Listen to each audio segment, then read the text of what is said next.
জিয়াউর রহমান 1978 সালে যুদ্ধ করেছিল। যুদ্ধের মধ্য দিয়ে বাংলাদেশের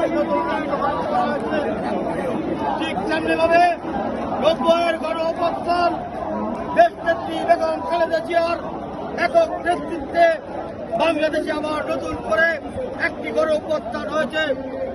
ঠিক তার ফলশ্রুতিতে 2024 সাল আমাদের আগামী রাষ্ট্রনায়ক তারেক রহমান এই 17 বছর দীর্ঘ প্রতীক্ষার পরে আমাদের তরুণ সমাজকে রাস্তায় নামিয়ে বর্তমান ফেসিবাদ শেখ হাসিনাকে এই বাংলাদেশ থেকে চিরতরে বিদায় করেছে।